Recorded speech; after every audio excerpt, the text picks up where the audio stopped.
ओम सभी को नमस्ते। ओम का उच्चारण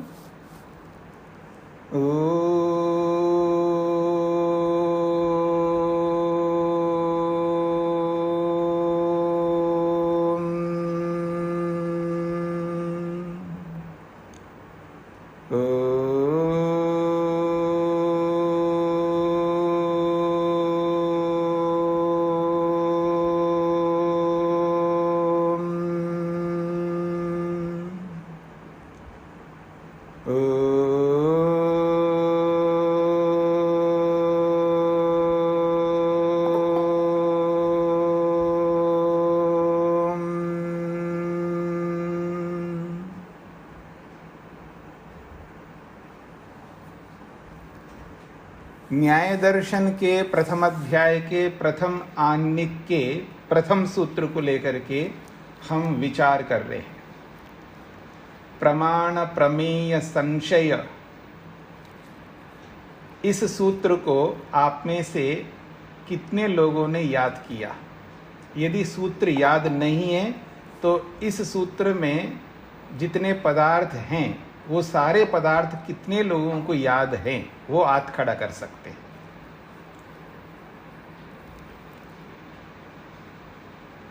दो तीन।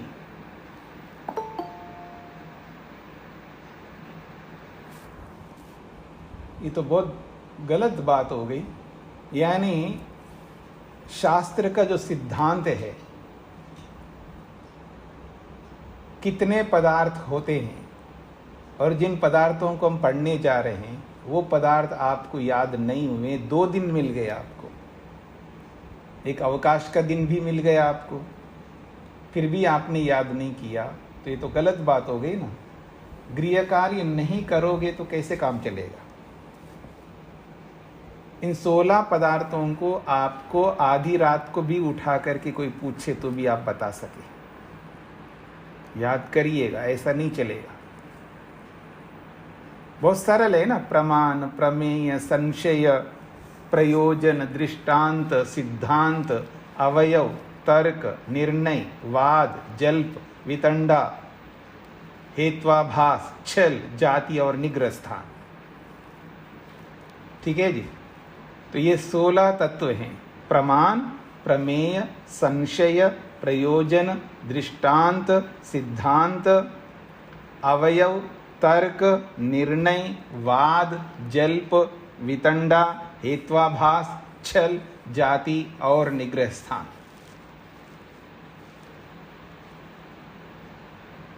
तो आइए हम आगे बढ़ते हैं।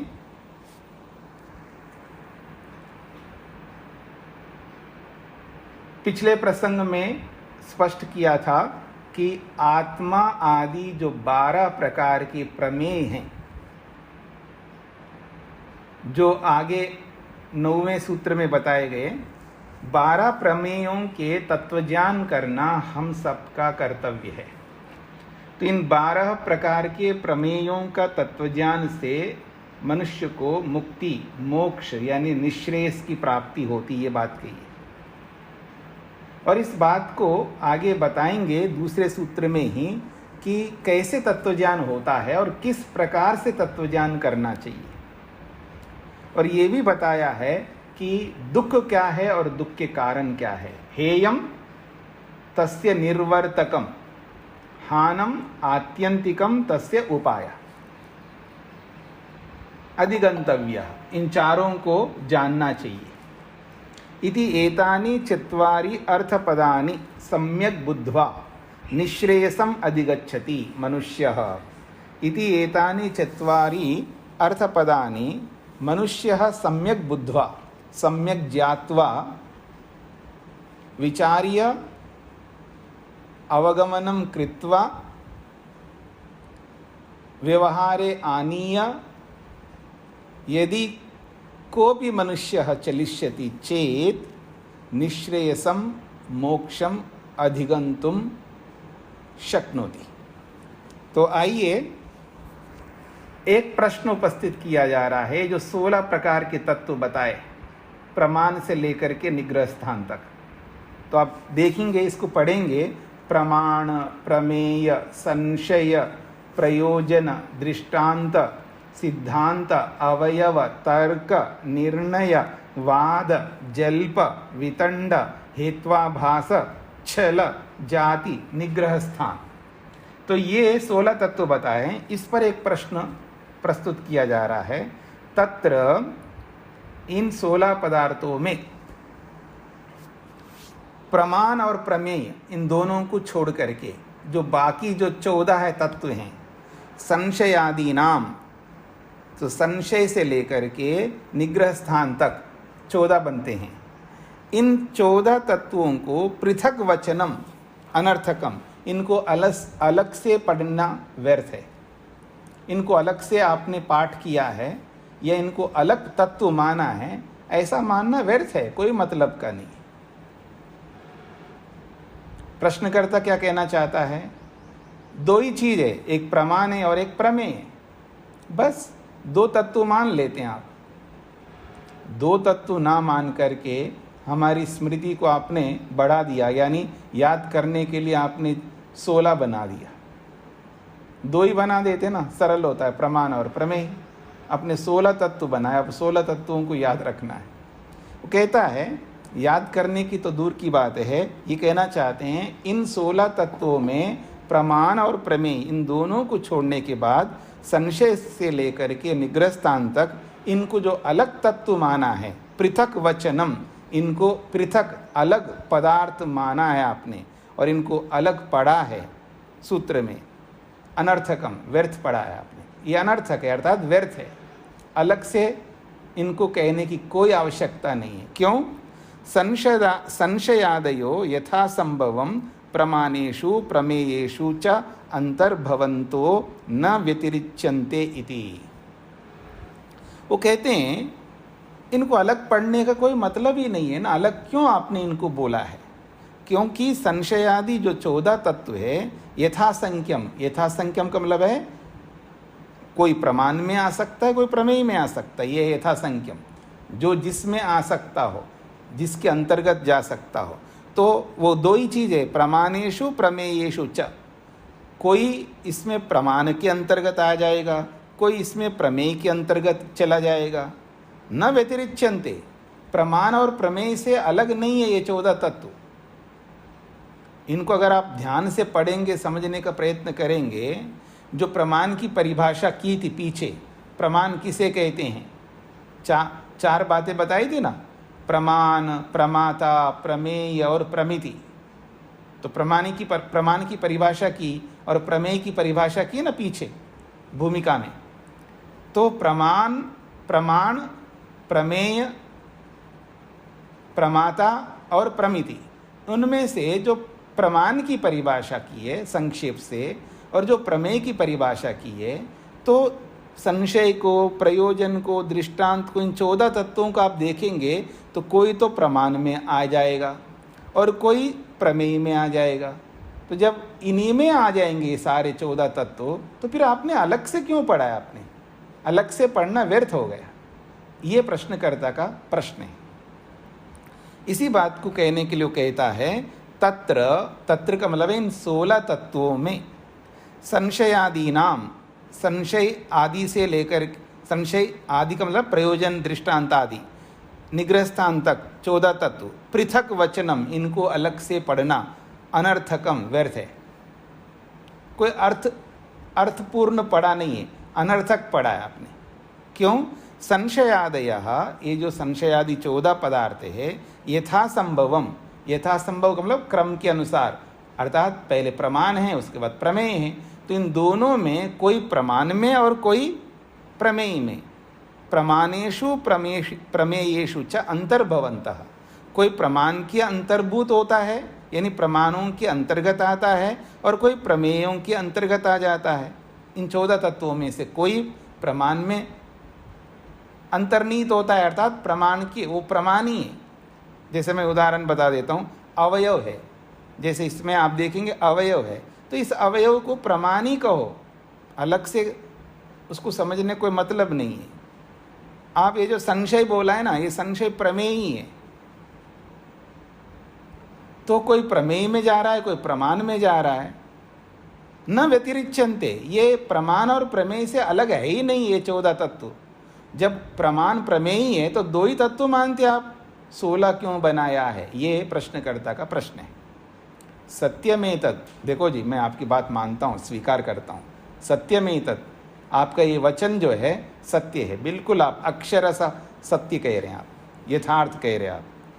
इमास्तु चतस्रो विद्याः पृथक् प्रस्थानाः। इमास्तु चतस्रः, बहुत बड़ी बात कही है। इमास्तु चतस्रो विद्याः पृथक् प्रस्थानाः प्राणभृताम् अनुग्रहाय उपदिश्यन्ते।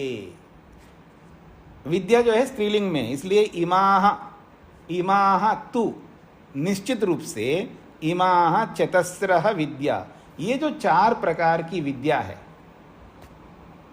यानी 4 प्रकार की विद्या है, वो 4 प्रकार की विद्या जो है पृथक प्रस्थान, अलग अलग उनका वर्णन किया गया है। 4 प्रकार की विद्या तो अलग अलग है ना, तो पृथक प्रस्थान यानी उसको पृथक पृथक उनको उपदेश किया है, पृथक कहा है। क्यों ऐसा अलग अलग? एक ही में एक ही विद्या, विद्या तो विद्या होती, एक ही मान लो, नहीं। चतस्रः इमाः विद्या, ये 4 प्रकार की विद्या है। पृथक प्रस्थान, उनको अलग उपदेश किया है। क्यों ऐसा किया है? तो कहते प्राणभृताम। प्राणभृताम का मतलब है प्राणों को धारण करने वाले मनुष्य, हम सब।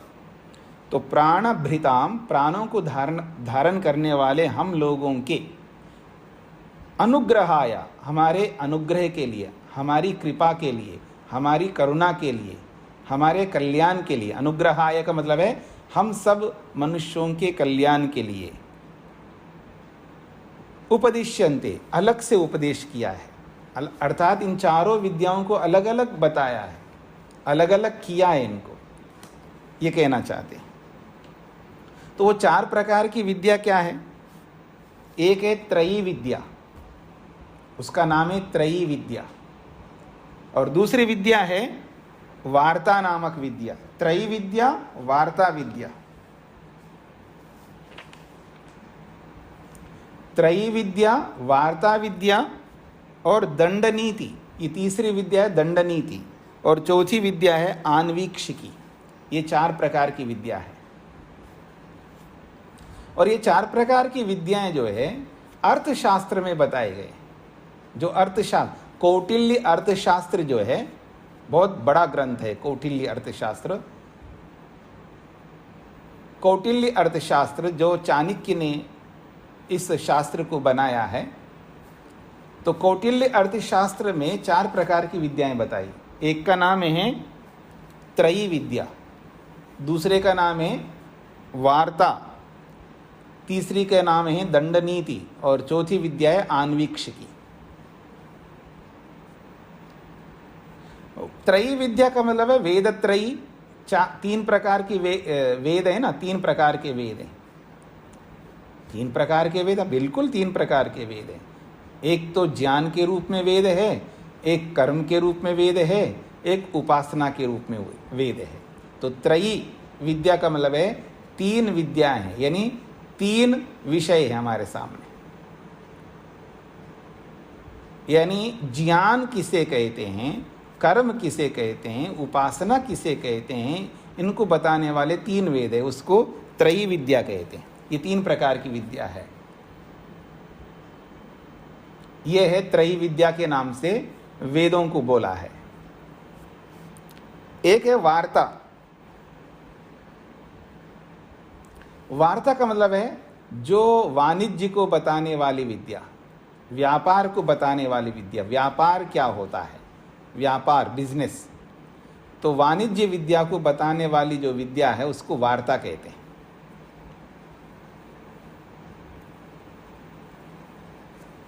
और दंड नीति से तो आपको पता ही लग रहा है, दंड नीति, दंड, आपको क्या दंड देना चाहिए बताइए। आपने 16 पदार्थों को याद नहीं किया है तो आपको क्या दंड देना चाहिए? ये दंड नीति है, दंड व्यवस्था। दंड व्यवस्था भी एक बहुत बड़ी व्यवस्था है ये माता भी दंड की व्यवस्था करती है, पिता भी करता है, गुरु आचार्य भी करता है, समाज भी करता है, और प्रांत, राष्ट्र, विश्व सब लोग दंड व्यवस्था के अनुसार चलते हैं। कोई ऐसा नहीं है जो दंड व्यवस्था में नहीं रहते हैं।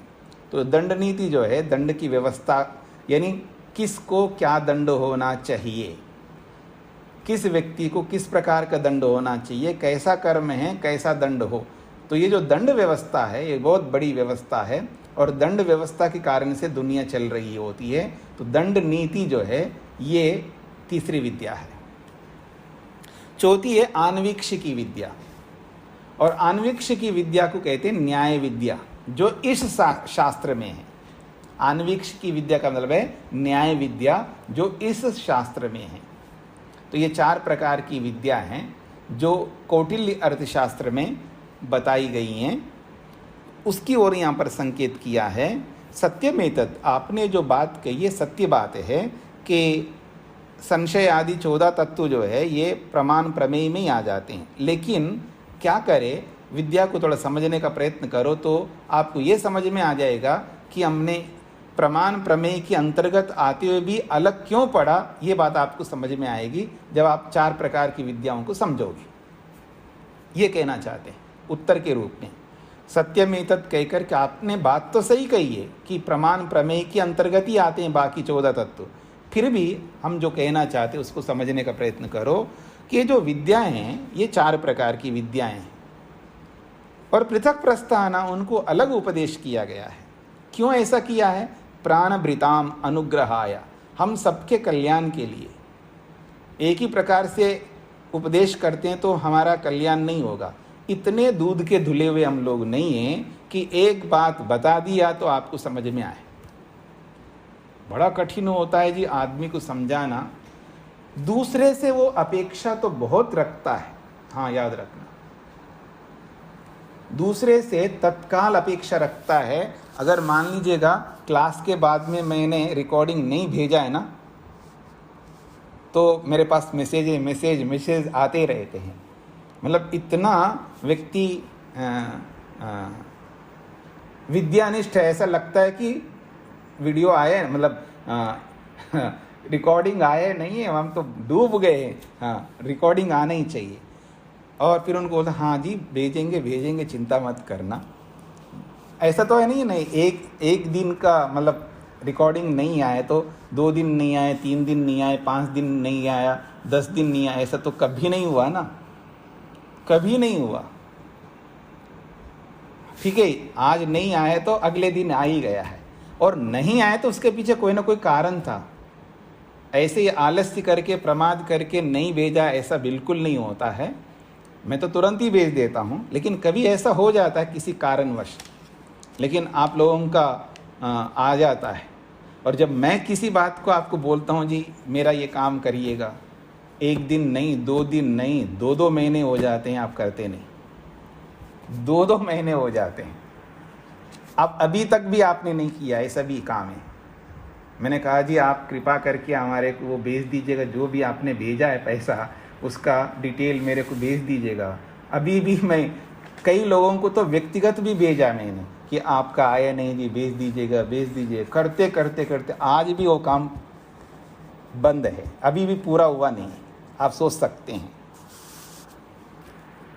तो हम इतने दूध के धुले हुए नहीं कि एक प्रकार की विद्या बता दें और हम उस विद्या को प्राप्त कर लें और अपने लक्ष्य को पा सकें। इसलिए ऋषियों ने ये कर दिया है हम सब के लिए कि 4 भेद कर दिए उन्होंने, और उनमें से एक है आन्वीक्षिकी विद्या, जिसे न्याय विद्या कहते हैं। तो इसी को कह रहे हैं यासाम चतुर्थी इयम आन्वीक्षिकी न्याय विद्या। यासाम, जिन 4 में से, देखिए निर्धारण में षष्ठी विभक्ति भी होती है। आप लोग जो संस्कृत पढ़ते हैं ना, प्रारंभिक संस्कृत पढ़ते हैं, उसमें जब निर्धारण करते हैं तो उसमें षष्ठी विभक्ति निर्धारण में होती है, और भी होती है, वो अलग बातें हैं, लेकिन षष्ठी विभक्ति भी होती है। तो यासाम का मतलब जिन 4 विद्याओं में से, चतुर्थी इयम, जो चौथी विद्या है वो कौन सी है? आन्वीक्षिकी। वो आन्वीक्षिकी यही न्याय विद्या है जो इस शास्त्र में प्रस्तुत की जा रही है। तो इन 4 विद्याओं में से आन्वीक्षिकी विद्या जो है वो न्याय विद्या कहलाती है। तस्याह पृथक प्रस्थानाः संशयादयः पदार्थाः, तस्याह उसी न्याय विद्या के, तस्याह उसी न्याय विद्या के पृथक प्रस्थानाः अलग अलग उपदेश किए हैं। उसी न्याय विद्या के अंतर्गत आने वाले ये जो संशयादयः, संशय आदि जो 14 तत्व है, मतलब इस न्याय विद्या में 16 तत्व है। तो तस्याह उसी न्याय विद्या के अंतर्गत आने वाले जो संशय आदि पदार्थ है, इनको पृथक प्रस्थाना अलग से उपदेश किया गया है। क्यों ऐसा किया है? तो कहते हैं तेषां पृथक वचनम अंतरेण आध्यात्म विद्या मात्रम इयं स्यात्। वो कहते हैं तेषां, इन 14 तत्वों को पृथक वचनम अलग से हमने निर्देश किया है, अलग से पढ़ा है इन 14 तत्वों को। अगर इनको अलग से नहीं पढ़ते, तेषां पृथक वचनम अंतरेण, उन 14 तत्वों को अलग अगर नहीं पढ़ते तो अध्यात्म विद्या मात्रमियम स्यात्, फिर ये भी न्याय विद्या नहीं होती, फिर तो ये आध्यात्मिक विद्या हो जाती। तो एक ही विद्या है तो आध्यात्मिक विद्या बन जाती है। यथा उपनिषद, जैसे उपनिषदें हैं, उपनिषदों में ये थोड़ा बताया है कि इसको संशय कहते हैं, इसको प्रयोजन कहते हैं, इसको ये कहते हैं, कुछ नहीं बताया वहाँ। तो बस एक ही प्रकार की विद्या बताइए, बस ब्रह्म को कैसे प्राप्त किया जा सकता है, ब्रह्म विद्या है वो, ब्रह्म को कैसे प्राप्त करो। और आपको लगता है उपनिषद जो है बहुत सरल है। उपनिषदें सरल नहीं है, सरल ये न्याय विद्या है। आप उल्टा चलते हैं ना हमेशा, सरल को कठिन मानते हैं और कठिन को सरल मानते हैं आप लोग जो है सरल को तो कठिन मानते हैं और कठिन को सरल मानते हैं। उपनिषद विद्या सरल नहीं है, बहुत कठिन है। सुनने में सरल हो सकता है, इसमें कोई बात नहीं है, और वैसे भी सुनने में भी सरल नहीं है। आपको ऐसा लगता है सुनना बड़ा सरल है। खैर, तो आइए, तो कहते हैं ये जो इनको अलग से पढ़ा है, इसको अगर अलग नहीं पढ़ते आध्यात्म विद्या मात्र नियम स्यात्, फिर ये भी आध्यात्मिक विद्या बन जाती। जैसे कि उपनिषदें हैं। तस्मात्, इसीलिए हमने क्या किया है, संशयादि भी पदार्थे पृथक प्रस्थाप्यते। इसलिए हमने क्या किया, संशयादि इन समस्त पदार्थों के माध्यम से एक एक को पृथक प्रस्थाप्यते, एक एक को पृथक प्रस्तुत किया है, पृथक वर्णन किया है, ताकि उनका ज्ञान हमको यथावत हो सके, उनका विवेक हम कर सकें, उनका विवेक करके उससे वैराग्य को प्राप्त करके और निश्रेष को प्राप्त कर सके। अगर ऐसा नहीं करते तो हमें कभी समझ में नहीं आने वाला है, जैसे कि आज नहीं आ रहा है समझ में। मतलब पत्नी में इतना संशय करता है, पति इतना संशय करता है, पत्नी में पति इतना संशय करता है, बहू में तो पूछो मत क्या संशय होता है सास को, और सासू में क्या संशय होते हैं बहू को। सब एक दूसरे से संशय करते जा रहे हैं हम लोग, गुरु शिष्य में और शिष्य गुरु में। हमारे जीवन में संशय हैं, समझ ही नहीं पाए हम लोग एक दूसरे को। अपने ही लोगों को नहीं समझ पाए तो दूसरों को कहाँ से समझेंगे जी हम। जिनके साथ रात दिन रहते हैं, उठते बैठते हैं, हाँ, जिनके साथ खाते पीते हैं, सारे काम करते, जिनके पास में रह करके, उनको समझ नहीं पाए हम लोग, बिल्कुल नहीं समझ पाए, तो दूसरों को कैसे समझ पाएंगे। इसलिए इतना आसान नहीं है, उनको समझना पड़ेगा हमको। इसी के लिए उन्होंने क्या किया है, तस्मात् संशयादि भी पदार्थे, तो संशय आदि इन 14 तत्वों के माध्यम से पृथक प्रस्थाप्यते, उनको एक एक अलग वर्णन किया है, निर्देश किया है, उनको समझाया है, उनकी परीक्षा की है। जब आप पढ़ोगे तब समझ में आएगा, हाँ वास्तव में इनको अगर अलग नहीं करते तो हमारे को कभी नहीं समझ में आता, ये आपको बाद में पता लगेगा। कहते हैं तत्र न अनुपलब्धे न निर्णीते अर्थे न्याय प्रवर्तते। बहुत बड़ी बात कही जा रही, समझने का प्रयत्न करना। तत्र न अनुपलब्धे न अनिर्णीते अर्थे न्याय प्रवर्तते। ये जो न्याय है, ये जो न्याय विद्या है, कोई तत्व, कोई पदार्थ उपलब्ध नहीं है या कोई तत्व नहीं हमारे सामने, कोई वस्तु नहीं है, इसलिए न्याय वहाँ पर लागू होता हो, न्याय को हम लगाते वहाँ पर, ऐसा नहीं है। अनुपलब्ध पदार्थ में न्याय प्रवृत्त नहीं होता है। समझने का प्रयत्न करना। कोई वस्तु ही नहीं है, उसके लिए न्याय क्यों प्रवृत्त होगा? प्रवृत्त का मतलब है न्याय वहाँ काम नहीं कर सकता जहाँ वस्तु ही नहीं है। न अनुपलब्धे न निर्णीते, और जो वस्तु निर्णीत हो चुकी है, यानी स्पष्ट हो चुका है, मोहर लग गया है कि ये यही चीज है, वहां पर भी न्याय नहीं लागू होता है, वहां न्याय प्रवृत्त नहीं हो सकता। न्याय कहाँ लागू नहीं होता है, न्याय कहाँ प्रवृत्त नहीं होता है, अर्थात न्याय का प्रयोग कहाँ पर नहीं होता है, उस बात को समझा रहा है। ये समझाया जा रहा है न्याय कहाँ प्रयोग में नहीं आता है, न्याय कहाँ पर लागू नहीं होता है, न्याय का प्रयोग कहाँ पर नहीं होता है। तो कहा अनुपलब्धे न, जो उपलब्धि नहीं है, कोई है ही नहीं वस्तु, उसमें न्याय लागू कैसे होगा? न्याय का प्रयोग होगा ही नहीं वहां पर, क्योंकि वस्तु ही नहीं है। एक बात। फिर कहा निर्णीते न, जो वस्तु का निर्णय हो गया है कि ये यही वस्तु है, ये तो चांदी है जी, ये तो सोना है, निर्णय हो गया है, निर्णय हुआ है कि चांदी है, ये सोना ही है, ये घड़ी है, ये है, ये वो है, सब निर्णय हो चुका है, वहां भी न्याय का प्रयोग नहीं हो सकता।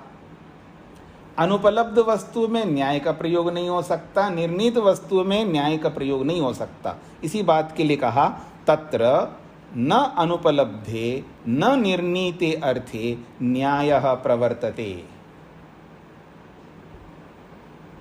किम तर्हि, फिर कहाँ न्याय लागू होता है जी, कहाँ न्याय का प्रयोग होता है? तो कहा संशयिते अर्थे। ये न्याय वहां लागू होता है जब सास पर संशय हो रहा है ना, तब ये न्याय लागू होता है। जब बहू पे संशय हो रहा है ना, तब ये न्याय लागू होता है। पति में संशय हो रहा है, तब ये न्याय लागू होता है। पत्नी पर संशय हो रहा है, तब ये न्याय लागू होता है।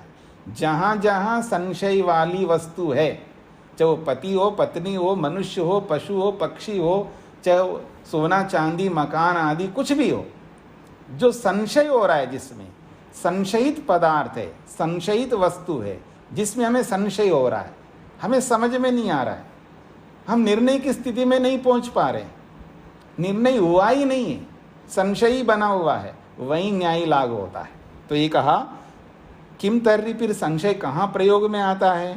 तो संशयिते अर्थे, जो संशयित पदार्थ है, जहाँ संशय हो रहा है, वहीं पर न्याय लागू होता है, न्याय का प्रयोग होता है।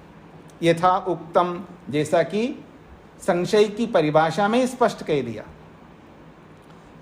तो कहते हैं विमृश्य पक्ष प्रतिपक्षाभ्याम अर्थ अवधारणम निर्णयः।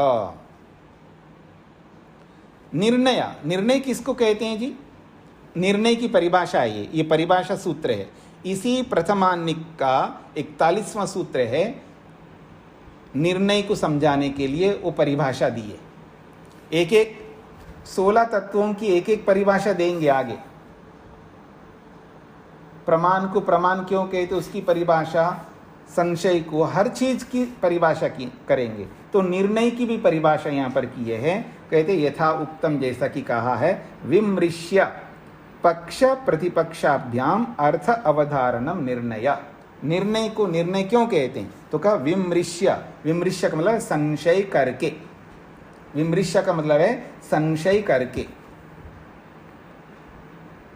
पक्ष प्रतिपक्षाभ्याम, पक्ष और प्रतिपक्ष दो, क्योंकि संशय उभय कोटि ज्ञान होता है ना, मतलब ईश्वर है या नहीं है, दो प्रकार का ज्ञान हो रहा है ना, ईश्वर है या नहीं है, पुनर्जन्म होता है या नहीं होता है। भूत होता है नहीं होता है, पिशाच होता है नहीं होता है। दो प्रकार का ज्ञान होता है या नहीं। वो आदमी घर में है या नहीं है। कभी नौकरी पे चले गए हों, नहीं हो भी सकते, घर पे हो भी सकते, नहीं भी हो सकते। जहां दो प्रकार का ज्ञान होता है, किसी भी वस्तु के विषय में दो प्रकार का ज्ञान हो रहा है हमको। एक प्रकार का ज्ञान का मतलब वो निर्णय हो गया, पर लेकिन दो प्रकार का ज्ञान होता है, जहां पर भी वहां पर हमको दो पक्ष होते हैं। एक उसका नाम है पक्ष, एक का नाम है प्रतिपक्ष। यानी है तो पक्ष है और नहीं है तो प्रतिपक्ष है। अथवा पहली बार नहीं बोलोगे तो वो पक्ष बन जाएगा, फिर उसके बाद है बोलोगे वो प्रतिपक्ष बन जाएगा। पक्ष प्रतिपक्ष हमारे हाथ में है। पक्ष प्रतिपक्ष किसी को भी पक्ष में रख सकते हो, किसी को भी प्रतिपक्ष में रख सकते हो। जो पहले बोलेंगे वो पक्ष हो जाएगा। नहीं है जी, घर पे आदमी नहीं है, ये पक्ष है। दूसरा कहता है नहीं है, वो प्रतिपक्ष हो गया। अथवा सबसे पहले मैं बोलूं घर पे है तो वो पक्ष हो जाएगा, दूसरा बोलता है नहीं है, वो प्रतिपक्ष होगा। तो दो ज्ञान है तो दो पक्ष होंगे, पक्ष और प्रतिपक्ष। तो कहते हैं विमृश्य, संशय करके पक्ष और प्रतिपक्ष के माध्यम से। है जो बोल रहा है व्यक्ति, तो उसका वो कारण बताएगा ना। है का मतलब केवल है बोलने से बात नहीं बनती है ना। बोल तो दिया आपने है, तो है इसका एविडेंस दो जी। वो है बोल रहे हो घर पे, मेरे को तो ताला दिख रहा है, मेरे को लग रहा है, तो आदमी तो है ही नहीं अंदर। अगर अंदर घर वाले होते तो ताला क्यों लगाते? वो भी गोदरेज का बहुत बड़ा ताला लगा हुआ है। दूसरा कहता है नहीं है, पक्ष वाला कहता है भाई है तो आप एविडेंस दो, क्यों है, कारण बताओ, प्रमाण दो। तो पक्ष और प्रतिपक्ष। दूसरा कहता है नहीं है, तो नहीं है आप जो बोल रहे हो, तो आप भी प्रमाण दो जी क्यों नहीं है। तो ये पक्ष और प्रतिपक्ष जब चलेंगे तो ये तभी चलेंगे ना जब आपको संशय हो जाए, दोनों को संशय हो रहा है। तो कहते हैं विमृश्य, संशय करके पक्ष और प्रतिपक्ष के माध्यम से क्या करते हैं हम लोग, अपने अपने प्रमाणों को प्रस्तुत करके हम ये सिद्ध करते हैं कि वास्तव में है या वास्तव में नहीं है। तो पक्ष और प्रतिपक्ष के माध्यम से अर्थ अवधारणम, घर में वो व्यक्ति रूपी अर्थ है उसका अवधारण करते हैं, अर्थात निश्चित करते हैं। तो उस वस्तु के निश्चित होने पर उस निश्चितता को निर्णय कहते हैं, उस अवधारण को ही निर्णय कहते हैं। हाँ ये है, ऐसा जब अवधारण होता है, जब ये निश्चित होता है, तब उस निश्चितता को, उस अवधारण को निर्णय कहते हैं। और ये निर्णय हुआ कैसे? पक्ष और प्रतिपक्ष के माध्यम से प्रमाणों को प्रस्तुत करने पर जो प्रमाणों से जो सिद्ध होता है, उस सिद्ध को, उस निर्णय को, उस अवधारण को निर्णय शब्द से बोला है यहाँ पर। और ये निर्णय तब हो रहा है जब हमने संशय उत्पन्न किया, संशय किया, ये बात कही जा रही। तो किसी का निर्णय होता है संशय होने पर। तो कहते हैं इति विमर्श, जो सूत्र में विमृश्य शब्द है ना, इसमें मूल शब्द है विमर्श। तो विमर्श का मतलब है संशय, विमर्शः इति संशय। उसी विमर्श को दूसरा प्रत्यय लगा करके विमृश्य बना देते हैं। विमर्श को ही एक दूसरा प्रत्यय जोड़ करके विमृश्य का मतलब है संशय करके, और जब विमर्श का मतलब है संशय, विमर्श जो है संशय हो गया, अर्थात संज्ञावाची शब्द हो जाएगा।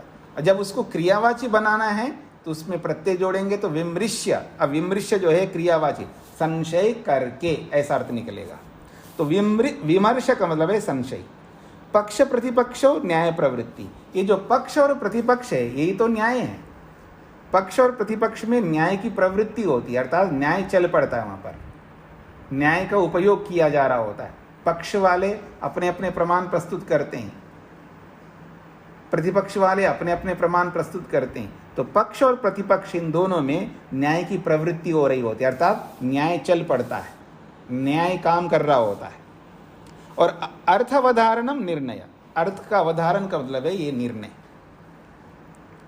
और जब अर्थ का अवधारण होता है तो वो अवधारण होने से क्या होगा जी, तत्वज्ञानम इति, तब व्यक्ति को तत्वज्ञान हो जाता है, यथार्थ ज्ञान होता है। ये जो तत्वज्ञान है यहाँ पर न्याय दर्शन में इसको तत्वज्ञान कहते हैं, और योग दर्शन में इसी तत्वज्ञान को वैराग्य कहते हैं। विवेक वैराग्य जो होता है वहाँ पर वही तत्वज्ञान है। यहाँ वहाँ विवेक वैराग्य बोलते हैं या तत्वज्ञान बोलते हैं, शब्दों में अंतर है, वस्तुस्थिति समान है, वस्तुस्थिति समान है, शब्द अलग अलग है। तो कहते हैं संशय करने के बाद जब न्याय की प्रवृत्ति होती है तब किसी वस्तु का निर्धारण होता है, निर्णय होता है कि अमुक वस्तु है या नहीं है, अथवा वो सत्य है या असत्य है, या वो धर्म है या अधर्म है, पाप है या पुण्य है, वो घर है या दूसरी कोई वस्तु है, जो भी है ऐसा, तब तत्वज्ञान हो जाता है। तत्वज्ञान हो गया व्यक्ति को तो फिर व्यक्ति प्रवृत्त हो जाता है। तत्वज्ञान होने पर व्यक्ति आसानी से प्रवृत्त होता है। आप लोगों को बहुत तत्वज्ञान है, किस विषय में? पैसा कमाने में तत्वज्ञान है, घर बनाने में तत्वज्ञान है, सोना चांदी बनाए रखने में तत्वज्ञान है, नोटों को ठीक रखने का तत्वज्ञान है, लॉकर्स को ठीक रखने, ऐसे बहुत सारे तत्वज्ञान हर व्यक्ति को होता है, अलग अलग विषय होते हैं। पर यहाँ जो तत्वज्ञान है, ईश्वर को प्राप्त करने वाला जो तत्वज्ञान है वो अलग प्रकार का है। संसार में रहने का तत्वज्ञान अलग है, और संसार से मुक्त होकर के मुक्ति में जाने का जो तत्वज्ञान है वो अलग प्रकार का है। तो हमें दोनों प्रकार का तत्वज्ञान चाहिए। एक प्रकार के तत्वज्ञान से हम दुखी रहेंगे। तो कहते हैं सच अयम किम स्विद इति, सच अयम किम स्विद इति, वो क्या चीज है? वस्तु विमर्श मात्रम अनवधारणम ज्ञानम संशयः। सच अयम, वो जो संशय है ना, उसके लिए प्रश्न किया जा रहा। आखिर वो जो संशय जो आप कह रहे हो वो संशय है क्या चीज है? सच अयम किम स्विदिति, वो क्या है जिसको आप संशय बोल रहे हो? सच अयम, वह यह जो संशय है वो किम स्विद, वो किस प्रकार वाला है, किस स्वरूप वाला है? उस संशय का स्वरूप क्या है? उस संशय के स्वरूप को तो बताइए। तो कहते हैं वस्तु विमर्श मात्रम, वस्तु का विचार हो रहा है वहां पर। विमर्श का मतलब है विचार, अर्थात ये क्या चीज है, ऐसे विचार चल रहा है। और वो भी विचार एक प्रकार का नहीं है ना, दो प्रकार का। ये जड़ है या चेतन है? ये मिट्टी है, ये वास्तव में मिट्टी जैसा दिख रहा है? ये लकड़ी है या लकड़ी जैसा दिख रहा है? आजकल तो मैंने कहा अच्छा इन्होंने फ्लोरिंग तो है लकड़ी का बनाया, जाकर के देखो तो लकड़ी होता ही नहीं, वो टाइल से, टाइल को लकड़ी जैसे दिखा दिया उन्होंने। होता नहीं होता ऐसे। आजकल बहुत फल रखे हुए, जाके देखा तो फल नहीं होता, तो शोकेज है, वो फल की तरह दिख रहे हैं। हमने देखा इनके डाइनिंग टेबल पे तो हर प्रकार का फल है, वास्तव में ऐसा लग रहा है जैसे वास्तव में फल है। रियल फल से भी रियल दिखते हो, पर होते नहीं है। तो कहा जा रहा है वस्तु विमर्श मात्रम, केवल उस पर विचार चल रहा है। ये वास्तव में कई बार आदमी दिख रहा है तो आदमी है या नहीं है, ये भी हमें सोचना पड़ता है। आजकल की दुनिया तो है बहुत पास्ट हो गई है ना, बहुत आगे पहुंच गई है। रियल क्या है, वास्तविक क्या है, अवास्तविक क्या है, कुछ पता नहीं लगता आजकल। उसके लिए परीक्षा करनी पड़ेगी। कोई कहता है जी मैंने देखा है, जरूर देखा है, लेकिन उस देखने के ऊपर परीक्षा करेंगे जी हम। तो ये वाली स्थितियां पर वस्तु विमर्श मात्रम, वस्तु का विचार चल रहा है कि यथार्थ है या नहीं है। तो अनवधारणम ज्ञानम, क्योंकि अवधारण नहीं हो पाया, निश्चय नहीं हो पाया, सिद्ध नहीं कर पाए हम लोग कि वास्तव में वो क्या है, उसी का नाम है संशया, उसी को संशय कहते। प्रमेय अंतर्भवत, प्रमेय अंतर्भवन एवं अर्थम पृथक उच्यते। तो प्रमेय अंतर्भवत, ये प्रमेय के अंतर्गत आता है। वास्तव में संशय कोई अलग चीज नहीं है, वास्तव में वो प्रमेय है, क्योंकि जानने योग्य है ना। प्रमेय क्या होता है जी? जानने योग्य होता है। प्रमाता के द्वारा जानने योग्य वस्तु को, पदार्थ को प्रमेय कहते हैं। तो ये संशय भी जानने योग्य है, अभी हमने जाना ही नहीं है। निर्णय जब तक नहीं होता है वो अज्ञेय है, अनवगत है, जानने योग्य है। तो जो जानने योग्य होता है वो प्रमेय होता है। तो कहते हैं प्रमेय अंतर्भवन, प्रमेय के अंतर्गत भी आते हुए, यानी प्रमेय के अंतर्गत आते हुए भी एवं अर्थम, इसी कारण से। किस कारण से? ये बहुत समझने योग्य है, जानने योग्य है। केवल प्रमेय के अंतर्गत इसको लगा देते हैं तो हमें संशय के बारे में विस्तार से पता ही नहीं लगेगा संशय किस चिड़िया का नाम है। अभी तो बहुत संक्षेप से बताया है आपने, जब संशय का विषय आएगा तब आपको समझ में आएगा संशय होता क्या है। तो कहते हैं प्रमेय के अंतर्गत होते हुए भी एवं अर्थम, इसीलिए, किस लिए, मतलब संशय क्या होता है, संशय कैसे होता है, संशय का क्या स्वभाव है, वो किस प्रकार से संशय प्रवृत्त होता है, इसको विस्तार से समझना पड़ेगा। तो इसलिए कह रहे हैं यद्यपि प्रमेय के अंतर्गत आते हुए भी एवं अर्थम, जानने योग्य होने के कारण से पृथक उच्यते, उसको अलग से पढ़ा है। अगर जानने योग्य नहीं होता तो ठीक है, प्रमेय के अंतर्गत मान लेते, पर ये जानने योग्य है, उसको विस्तार से समझना पड़ेगा। इसलिए एवं अर्थम, वो जानने योग्य होने के कारण से पृथक उच्यते, उसको पृथक पढ़ा है। ठीक है जी। तो प्रमाण, प्रमेय, संशय हो गए जी, तीन चीजें, प्रमाण, प्रमेय, संशय। उसके बाद क्या है? प्रयोजनम, प्रयोजन है। प्रयोजन शब्द नपुंसकलिंग में। तो प्रयोजनम, प्रयोजनम इति किम, प्रयोजन को प्रयोजन क्यों कहते जी? क्या मतलब है प्रयोजन का? ये न प्रयुक्तः प्रवर्तते तत् प्रयोजनम, वार्तिक है। ये न प्रयुक्तः प्रवर्तते तत् प्रयोजनम। प्रयोजन किसको कहते हैं? वार्तिक के माध्यम से संक्षेप से समझा रहे हैं। ये न प्रयुक्ता, जिससे, ये न का मतलब है जिससे, प्रयुक्ता, प्रेरित होकर के, मनुष्य प्रवर्तते, प्रवृत्त होता है। कमाल का मनुष्य है, याद रखना। ये मनुष्य जो है साधारण मनुष्य नहीं, बहुत विचित्र मनुष्य हैं, अद्भुत है। चित्रम देवानाम उदगादनिकम, भगवान को हम चित्रम कहते हैं। भगवान तो क्या चित्र है, विचित्र है। भगवान से ज़्यादा विचित्र है ये आदमी। हाँ, मतलब भगवान जैसा वैसा सेम डिटो कॉपी दिखता है हमको, जैसा वैसे दिखता है। पर ये मनुष्य कैसा है, ये जैसा दिखता वैसा होता नहीं, इसलिए बहुत अद्भुत मनुष्य ये। तो इसलिए कह रहे हैं ये ना जिससे प्रेरित होकर के, ये ना जिससे प्रयुक्त, प्रेरित होकर के, जिससे प्रयुक्त प्रेरित होकर के मनुष्य प्रवर्तते, प्रवृत्त होता है। प्रवर्तते का मतलब प्रवृत्त का मतलब मेहनत करता है। जिससे प्रेरित होकर के मनुष्य मेहनत करता है, उद्यम करता है, प्रयत्न करता है, तत्प्रयोजनम, उसको प्रयोजन कहते हैं। प्रयोजन किसको कहते हैं? जिससे प्रेरित होता है। जैसे आप पैसे से प्रेरित होता है, यानी आप पैसे से प्रेरित होते हैं, इसका मतलब पैसा आपके लिए प्रयोजन है। आप घर से प्रेरित होते हैं। अब मेरे पास घर नहीं है जी, मैं किराए पे रह करके तंग हो गया हूँ, कभी इधर से उधर, कभी उधर से इधर। एक 11 महीने का अग्रीमेंट होता है, और अग्रीमेंट होने के बाद पता लगता है कि घर का मालिक जो है ना कहता जी नहीं, अब आगे आपको नहीं रख सकते। उठ करके जाना पड़ता है, बहुत मुश्किल हो जी, बहुत देख लिया जी मैंने, अपना घर होना चाहिए। किससे प्रेरित हो रहे हो? मकान से। और उससे प्रेरित होकर के क्या करते हो? पुरुषार्थ करते हो मकान बनाने के लिए।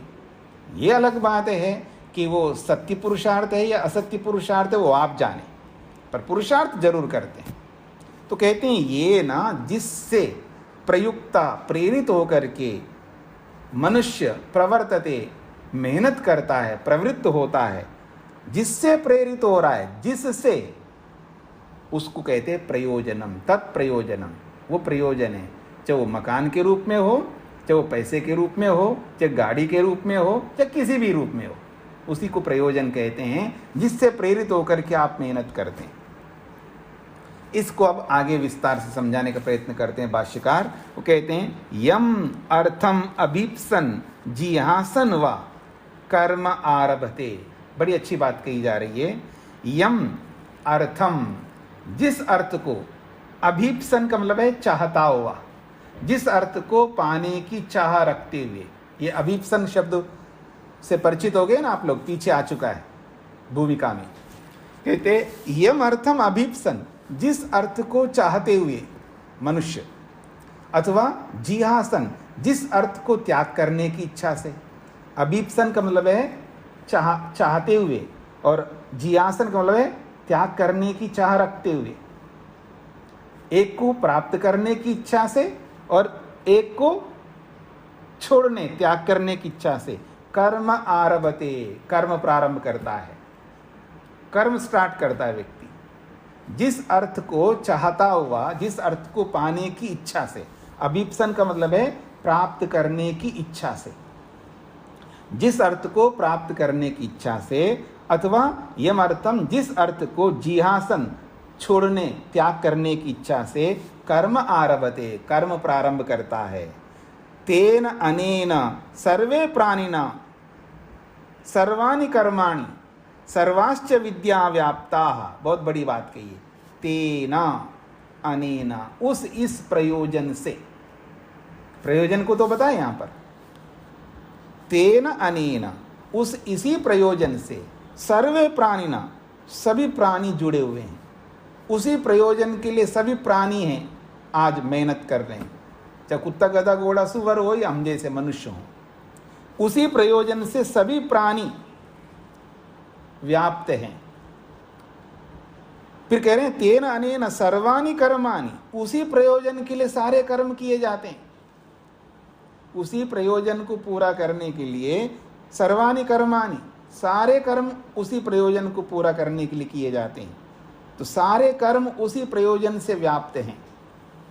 फिर कहा सर्वाश्च विद्या, और जितनी भी विद्याएं हैं, ये सारी की सारी विद्याएं, अभी पीछे ही बताए ना, इमास्तु चतस्रः विद्या, ये 4 प्रकार की विद्या है। त्रयी, वार्ता, दंड नीति, आन्वीक्षिकी, कहा था ना। तो कहा है कि सर्वाश्च विद्या, सारी विद्याएं उसी प्रयोजन से व्याप्त हैं। अर्थात जितनी भी विद्या हैं वो उसी प्रयोजन को पाने के लिए हैं।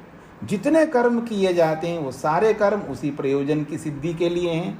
और सारे के सारे प्राणी, कोई भी प्राणी हो, मनुष्य हो, मनुष्येतर योनियों में हो, सब के सब प्राणी उसी प्रयोजन के लिए लगे हुए हैं।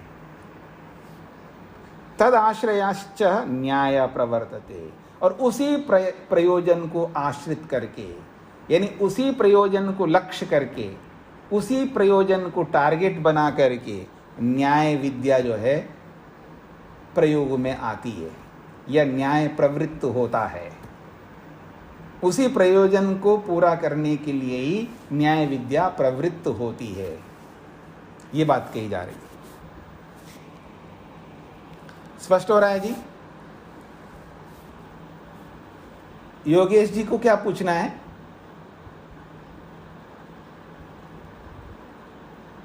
स्वामी जी, 5वें पेज में दूसरे पैराग्राफ में संशयादीनाम कृतज्ञवचनम अर्थकम, ये वार्षिक में आएगा या बाकी में ले सकते हैं?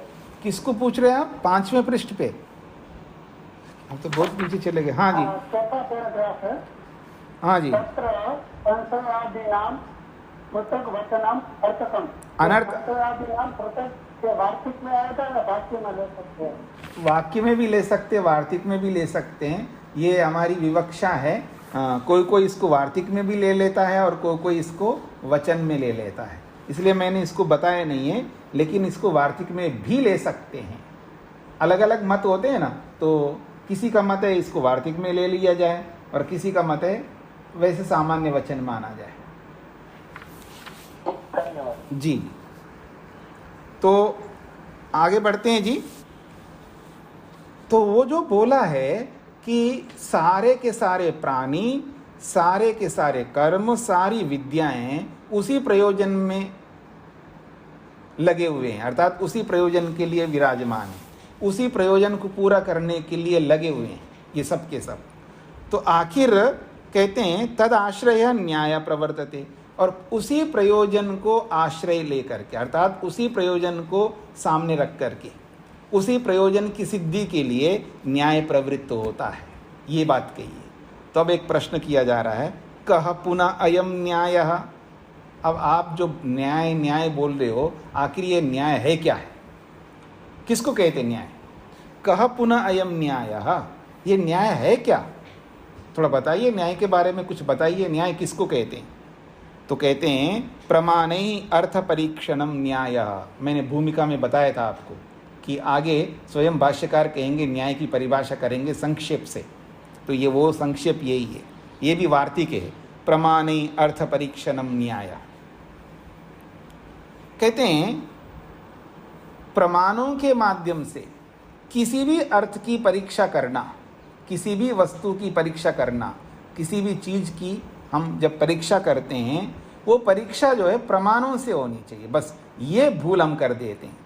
हम सास की परीक्षा तो जरूर करते हैं, रात दिन करते हैं, बहू की, सास की, पति की, पत्नी की, बच्चों की, माता पिता की, हर कोई व्यक्ति का परीक्षण करता है, परीक्षा करता है।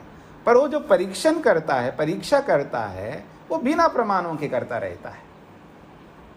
मतलब जो प्रमाण नहीं है उसको प्रमाण मान करके कर रहा होता है कई बार। तो कहते हैं प्रमाण ही अर्थ परीक्षणम, हमेशा अर्थ की परीक्षा प्रमाणों से करना चाहिए। और याद रखना, प्रमाण होता है। अरे अभी आपने बोला देखा हुआ सच होता नहीं है, तो देखना, आंखों से देखा ही तो प्रमाण ही है, तो गलत कैसे हो रहा है? प्रमाण है तो याद रखना, प्रमाण कभी गलत नहीं होता। आगे भी आपको स्पष्ट हो जाएगा, प्रमाण कभी नहीं गलत हो सकता। फिर गलत कौन होता है? प्रमाता गलत होता है। प्रमाण, अप्रमाण को प्रमाण मानने वाला गलत होता है, प्रमाण कभी गलत नहीं होता। प्रमाण हमेशा प्रमाण ही रहता है। जो प्रमाण नहीं है उसको आप प्रमाण मान बैठे तो आपकी गलती है ना। मतलब आपने ये मान रखा है जो भी आंखों से दिखता है, मेरी बात को समझने का प्रयत्न करना, आपने ये मान लिया है जो भी आंखों से देखा जाता है वो सच होता है। ये आपने गलत पैमाना बना के रखा है, ये आपकी गलती है। आंख प्रमाण है, इसमें कोई बात नहीं है, लेकिन आंख से जो देखा जा रहा है ना वो गलत देखा जा रहा है। अपने आप में आंख तो सही है, लेकिन आंख से जो देखने की प्रवृत्ति प्रमाता की हो रही ना, वह आंख स्वयं थोड़ा देखती है। आंख तो जड़ वस्तु है, वो इंद्रिय इंस्ट्रूमेंट है। उस इंस्ट्रूमेंट का यूज करने वाला प्रमाता जो है वो गलत देख रहा है आंख से, मैं क्या करूं? बात पकड़ में आ रही होगी आपको। उस आंख का यूज करने वाला प्रमाता जो है, आंख से जो देखने का काम कर रहा है, वो देखने वाला गलत देख रहा है आंख से। आंख कभी गलत नहीं दिखाएगा, वो तो यंत्र है बेचारा, उसको क्या पता है? सामने वाली वस्तु जैसी वैसे दिखा रही है वो यंत्र, वो आंख तो वैसे ही दिखा रही है जैसा सामने है, लेकिन उसका यूज करने वाला प्रमाता है ना, वो नहीं समझ पा रहा है कि ये सही है या गलत है। इसलिए प्रमाता में दोष होता है, प्रमाण में कभी दोष नहीं होता। इसलिए न्याय जो है वो उसको कहते हैं जो प्रमाणों से अर्थ की परीक्षा करना। अर्थों की परीक्षा, वस्तुओं की परीक्षा, चीज़ों की परीक्षा प्रमाणों से होती है। बिना प्रमाण के किसी को भी आप स्वीकार नहीं कर सकते, यानी बिना प्रमाण के आप चल ही नहीं सकते। जहाँ भी हम जी रहे हैं जीवन में, प्रमाणों के आश्रय से जी रहे हैं, लेकिन बस गलती ये हो रही है जो प्रमाण नहीं उसको प्रमाण मान करके अंधेरे में जी रहे हैं अनेक विषयों में, इसलिए दुख पा रहे होते हैं। इसलिए प्रमाणों से अर्थ की परीक्षा जहाँ हो रही होती है उसको न्याय कहते हैं। इसको समझाने का प्रयत्न कर रहे हैं। प्रत्यक्ष आगम आश्रितम अनुमान सा अन्वीक्षिकी, ये जो न्याय है ना, न्याय को समझाने का प्रयत्न कर रहे हैं, अन्वीक्षिकी विद्या को समझाने का प्रयत्न कर रहे हैं, क्योंकि न्याय विद्या को अन्वीक्षिकी विद्या कहते हैं। तो अन्वीक्षिकी विद्या क्या होती है?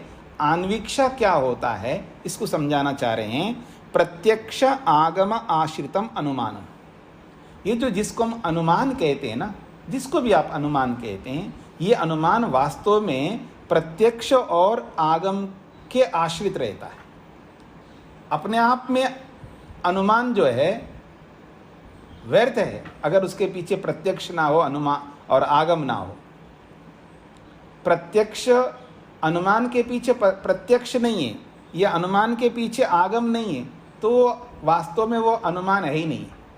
तो कहते हैं प्रत्यक्ष आगम आश्रितम अनुमानम, अनुमान जो हो है, मतलब ये जो न्याय विद्या है, ये न्याय विद्या प्रत्यक्ष और आगम के आश्रित होता है। ये यूं कहिए अनुमान जो है वो प्रत्यक्ष के आश्रित रहता है। स अन्वीक्षा, स अन्वीक्षा, उस अनुमान को अन्वीक्षा कहते हैं। अन्वीक्षा का मतलब है अनुईक्षा, अन्वीक्षा, अनुईक्षा, अनु एक उपसर्ग है और ईक्षा ये शब्द है, तो अनु और ईक्षा को जोड़ेंगे तो अन्वीक्षा होती है, संधि हो रही है यहाँ पर। तो ईक्षा का मतलब है देखना, अनुभव करना, लेकिन कब? अनु पश्चात, बाद में देखना। पहले प्रत्यक्ष से देखा, पहले शब्द से देखा, अब उस प्रत्यक्ष से देखे हुए को बाद में देखना, उस आगम से देखे हुए को बाद में देखना, उसको कहते हैं अन्वीक्षा। अनुमान का मतलब है अन्वीक्षा, बाद में देखना, बाद में अनुभव करना, इसको अन्वीक्षा कहते हैं। प्रत्यक्ष आगमाभ्याम ईक्षितस्य अन्वीक्षणम अन्वीक्षा, उसी अन्वीक्षा को और समझा रहे हैं। देखिए, प्रत्यक्ष आगमाभ्याम ईक्षितस्य, प्रत्यक्ष और आगम, आगम कहते हैं शब्द प्रमाण को, प्रत्यक्ष और आगम रूपी शब्द प्रमाण से ईक्षितस्य, ईक्षितस्य मतलब है ज्ञातस्य, जाने हुए को, प्रत्यक्ष और आगम से जाने हुए को अन्वीक्षणम, बाद में देखना, इसको अन्वीक्षा कहते हैं। फिर समझने का प्रयत्न करिएगा। प्रत्यक्ष आगम आश्रितम अनुमानम, अनुमान जो है प्रत्यक्ष और आगम के आश्रित रहता है, यानी अनुमान प्रत्यक्ष के सहारे से चलने वाला है, स्वतंत्र रूप से अनुमान नहीं चलता। इस बात को समझने का प्रयत्न करना। इसकी व्याख्या और भी करूंगा, पहले शब्दार्थ के रूप में समझने का प्रयत्न करना। अभी घबराइएगा मत कि समझ में नहीं आ रहा है, दिमाग समझ में नहीं आ रहा है में मत ले जाना, दिमाग उसमें ले जाइए जो बताया जा रहा है। कई बार आदमी जो है दिमाग इधर उधर लगा देता है, जो बात कही जा रही है वो समझ नहीं पा रहा होता है, इसलिए मन को इधर उधर मत लगाइए, जी पता नहीं कुछ अलग ही बात आ रही है, समझ में नहीं आ रहा है। तो समझ में नहीं आ रहा है इसमें मन को नहीं ले जाना, जो बात कही जा रही है उसमें मन को लगाने का प्रयत्न करना। पहले शब्दों को समझने का प्रयत्न करिएगा।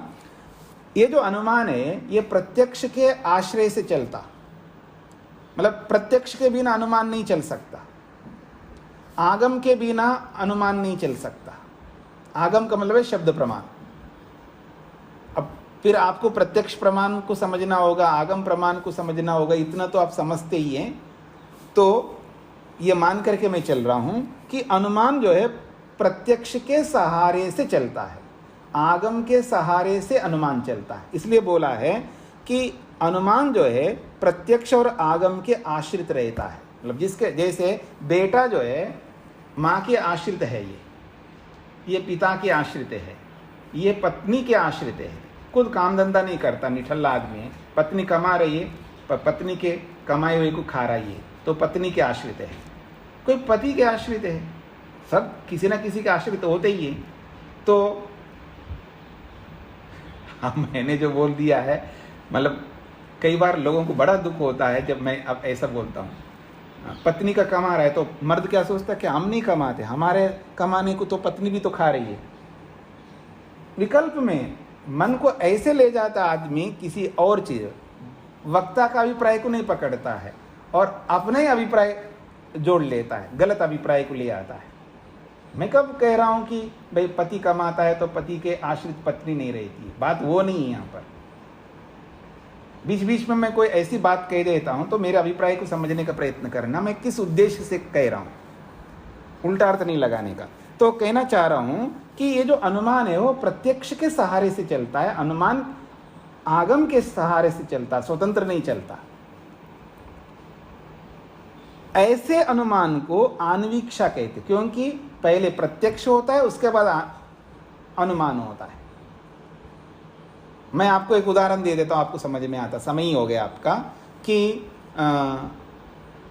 हाँ जी पापा आ गए, अब शांत हो जाओ, माँ बोल रही है बेटे को, वो बहुत तंग कर रहा है, बहुत ज़्यादा माँ को परेशान कर रहा है, और बाहर जो है गाड़ी आके खड़ी हो जाती है उसके घर के सामने, और वो गाड़ी की जो आवाज़ है वो रोज़ सुनते हैं, तो आवाज़ सुन लिया कानून से, तो आवाज़ का प्रत्यक्ष हो गया कानून से, और अनुमान किया जा रहा है पतिदेव का, बेटे के पिता का। पकड़ में आ रहा है ना? अब ये जो अनुमान किसके आश्रित है जी?